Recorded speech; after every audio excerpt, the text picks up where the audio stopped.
Hello everyone. अक्सर हम सोचते हैं कि जीतने के लिए हमें रेसलर जितनी ताकत चाहिए, माइकल जैक्सन जितनी चालाकी और अमिताभ बच्चन जितनी आवाज़। लेकिन अगर बिना लड़े ही जीत मिल जाए तो मतलब खुद सोचो, एग्ज़ाम भी टॉप करना है लेकिन पढ़ाई किए बिना। अरे इसका तरीका मेरे पास नहीं है, वो तुम खुद ही ढूंढो। बिना लड़े जीतने की ये कला 2500 साल पहले खोजी गई थी, जब इंटरनेट नहीं था, क्रिकेट में थर्ड एम्पायर नहीं था और लोग बिना इंस्टाग्राम रील्स के भी खुश रहते थे। ये गुणगान हमें दिया सिंजू ने, जिन्होंने लिखी एक ऐसी किताब जिसे बिजनेस वाले, पॉलिटिशियन, स्टूडेंट और कब क्या बोलना चाहिए नहीं जानने वाले लोग भी पढ़ते हैं। तो चलो आज इसे अपने स्टाइल से समझते हैं और सीखते हैं कैसे बिना लड़े भी जंग जीती जा सकती है। The greatest victory is that which requires no battle. यानी असली जीत वो नहीं है जिससे तलवारें खींचा जाए, बल्कि वो है जहां सामने वाला बिना लड़े ही हार मान जाए। मतलब तुम्हें कोई एफर्ट ही ना लगाना पड़े और सामने वाला खुद बोल दे, भाई तू ही ले ले जीत, मैं घर जा रहा हूँ। अब सोचो, अगर हर छोटी बड़ी बात पर भिड़ने बैठ गए तो लाइफ का क्या बन जाएगी। टीवी सीरियल जहाँ हर एपिसोड में कोई ना कोई लड़ रहा होता है और बैकग्राउंड में 3 बार एक ही एक्सप्रेस जूम इन होता है। असली बात यह है कि कई बार लड़ाई से पहले ही जीतने का सेटअप कर दिया जाता है। तो कैसे बिना लड़े भी जंग जीती जा सकती है? तो पहला यह है कि हर मौके पर तुरंत रिएक्ट मत करो। कुछ लोग इतनी जल्दी रिएक्ट करते हैं कि लगता है कि दिमाग नहीं सेंसर बटन लगा के रखा हुआ है, हल्का सा दबाव पड़ा नहीं कि सीधे फायर हो गए। लेकिन असली खिलाड़ी वो होता है जो पहले सोचता है फिर चाल चलता है। अगर तुम्हें कोई जानबूझ के उकसा रहा है तो वो क्या चाहता है, यही कि तुम उसे गुस्से में आकर कोई बेवकूफ़ी कर दो, और अगर तुमने झट से रिएक्ट कर दिया तो वो जीतेगा। यानी हर बार तू जानता नहीं मैं कौन हूँ वाले मूड में जाने की ज़रूरत नहीं है। कभी कभी कूल रहना भी सबसे बड़ी जीत होती है। दूसरा यह है कि जब सामने वाला तुम्हारे हिसाब से खेलने लगे तब जीत पक्की है। युद्ध में सबसे बड़ी तगड़ी चाल वो होती है जहाँ दुश्मन तुम्हारे हिसाब से चलने लगे। मतलब मान लो तुम्हारी स्ट्रेटजी देखकर कोई अपनी पूरा प्लानिंग चेंज कर रहा है, तो यहाँ गेम मास्टर कौन है? तुम। बिजनेस हो, करियर हो या सोशल लाइफ, अगर सामने वाला तुम्हारे एक्शन के हिसाब से अपनी मूव बदल रहा है तो समझ लो असली कंट्रोल तुम्हारे हाथ में है। यानी गेम ऑफ थ्रोन का असली राजा वो नहीं होता जो तलवार घुसा दे, बल्कि वो होता है जो दूसरों को अपनी मर्जी की चाल चला दे। Now yourself and now your enemy and you will be never be डिफील्ड।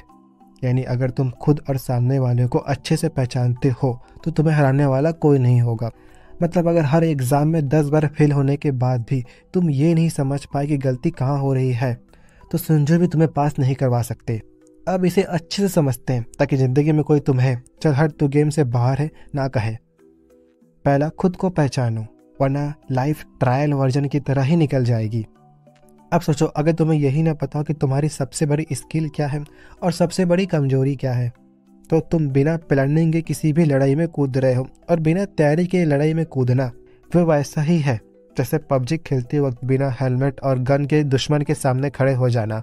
भाई तू क्या सोच रहा है कि सामने वाला तुम्हें देखकर इमोशन हो जाएगा और कहेगा जा तुझे माफ किया। अब जरा फुटबॉल का एक सीन सोचो, अगर कोई प्लेयर यही ना जान सके कि वो डिफेंडर है या स्ट्राइकर, तो क्या टीम के लिए कुछ कर पाएगा? नहीं, वो बस मैदान में दौड़ता रहेगा और टीम वाला सोचेंगे भाई तू हमारे साथ ही है ना। अगर तुम खुद को ही नहीं पहचानते हो तो तुम अपनी लाइफ में भी ऐसे ही बेमतलब के फैसले लेते रहोगे। अब सवाल यह है कि खुद को कैसे पहचाने। अपने स्टैंड को समझो, कौन सा काम ऐसा है जिसे करते वक्त तुम्हें मज़ा आता है और बाकी लोगों से बेहतर कर सकते हो। अपनी कमजोरियों को पकड़ो, कौन सा काम तुम 100 बार कोशिश करने के बाद भी सिर्फ अगली बार बेहतर करूंगा का अवार्ड लेते हो। और सबसे ज़रूरी, क्या ये वाकई तुम्हारा गेम है? कहीं ऐसा तो नहीं कि तुम सिर्फ इसलिए किसी चीज़ को पकड़ कर बैठे हो क्योंकि सब वही कर रहे हैं। अगर तुम अपने स्ट्रेंथ और कमजोरियां नहीं पहचानोगे तो हर फेलियर के बाद सिर्फ यही सोचते रहोगे, यार पता नहीं क्यों फेल हो गया। दूसरा ये है कि सामने वालों को पहचानो वरना गेम स्टार्ट होने से पहले ही ख़त्म हो जाएगा। तो बस पहले खुद को पहचानो, फिर सामने वालों को समझो और तब जाकर जीत पक्की करो, वरना गेम ओवर का साउंड सुनने के लिए तैयार रहो। All warfare is based on decision. मतलब लड़ाई सिर्फ लठ मारकर नहीं जीती जाती, बल्कि सही टाइम पर सही दाव खेलकर जीती जाती है। अब यहाँ धोखे का मतलब चीटिंग नहीं है, बल्कि इतना स्मार्ट स्ट्रेटजी बनाने से है कि सामने वाला जब तक समझे तब तक खेल खत्म हो चुका हो। अगर तुम हर कदम सोच समझकर और सही टाइम पर उठाओगे तो सामने वाला हारने से पहले ही मान जाएगा कि भाई तू ही असली गेमर निकला। इसको थोड़ा विस्तार से समझते हैं। पहला ये है कि असली जीत पहले से ही तय हो जाती है। बहुत से लोग सोचते हैं कि जीत या हार मैदान में तय होती है, लेकिन असल में जो प्लानिंग पहले से सेट कर लेता है उसकी जीत तो पक्की हो चुकी होती है। सोचो, अगर कोई स्टूडेंट एग्जाम से पहले उन सवालों का तैयारी कर ले जो हर साल पूछे जाते हैं तो वो बिना एक्स्ट्रा मेहनत के ही पास हो जाएगा। अगर कोई बिजनेसमैन पहले से ही अपनी कंपटीशन की कमजोरियों को पकड़ ले और अपने प्रोडक्ट को उसी हिसाब से बना ले तो सामने वाला कुछ कर ही नहीं पाएगा। यानी जो पहले ही सोच कर चलता है वही असली बाजीगर होता है। अब इसे रियल लाइफ में समझते हैं। गर्लफ्रेंड से लड़ाई हो गई है, कोई टेंशन नहीं। अगर तुम पहले से ही सोच लो कि उसे कैसे मनाना है, कौन सा सॉरी वाला टेक्स्ट भेजना है, कौन सा गाना डेडिकेट करना है और कब बोलना है, मैं गलत था तुम ही सही थी, तो वो अब भी गुस्सा हूँ का नाटक तो करेगी लेकिन अंदर से मान चुकी होगी। मतलब पहले से ही प्लानिंग करो, फिर सही टाइम पर मूव करो और जीत तुम्हारी।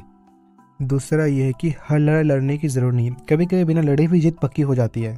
मतलब हर टकराव में कूद जाना जरूरी नहीं है। सोचो, अगर कोई तुमसे झगड़ा करने पर तुला है और तुम बिना लड़ाई किए ही उसे अपनी बात बनाने पर मजबूर कर दो तो असली बाजी तुम्हारी है।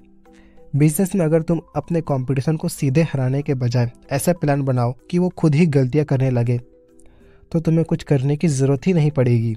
रिश्तों में भी अगर तुम समझ लो कि कब बहस करनी है और कब सिर्फ हाँ तुम सही हो बोलकर मामला खत्म करना है तो तुम अपनी लाइफ की आधी टेंशन दूर कर सकते हो।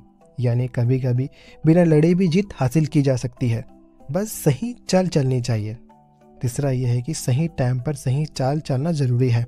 अगर तुम जल्दबाजी में कोई कदम उठा लेते हो तो नुकसान हो सकता है, और अगर तुम बहुत देर कर देते हो तो मौका हाथ से निकल सकता है। ये वैसा है जैसे अगर किसी क्रिकेटर ने गलत टाइम पर शॉट मारा तो सीधे फील्डर के हाथ में जाएगा और बोल्ड। अगर तुम अपने गर्लफ्रेंड को मनाने के लिए तब कॉल कर दिया जब वो पहले से ही मूड खराब करके बैठी है तो भाई सॉरी बोलने के बावजूद भी डांट पड़ने वाली है। यानी सिर्फ सही चाल चलने से कुछ नहीं होता, सही टाइम पर चाल चलनी चाहिए। अगर तुम्हें ये बात समझ आ गया है और इसे और डिटेल में जानना है तो इस किताब को ज़रूर खरीदो। इस किताब को खरीदने के लिंक मैं डिस्क्रिप्शन में दे दूंगा। अब अगला मूव तुम्हारा है। अगर वीडियो पसंद आई तो लाइक ठोको, कमेंट करके बताओ कि कौन सा पार्ट सबसे ज़्यादा दिमाग में घर कर गया, और चैनल को सब्सक्राइब करना मत भूलना, और अगली बार कोई तुम्हें उलझन में डाल देगा और तुम पहचान भी नहीं पाओगे। मिलते हैं अगले वीडियो में, तब तक के लिए स्मार्ट बनो, चालाक बनो और दिमाग से खेलो।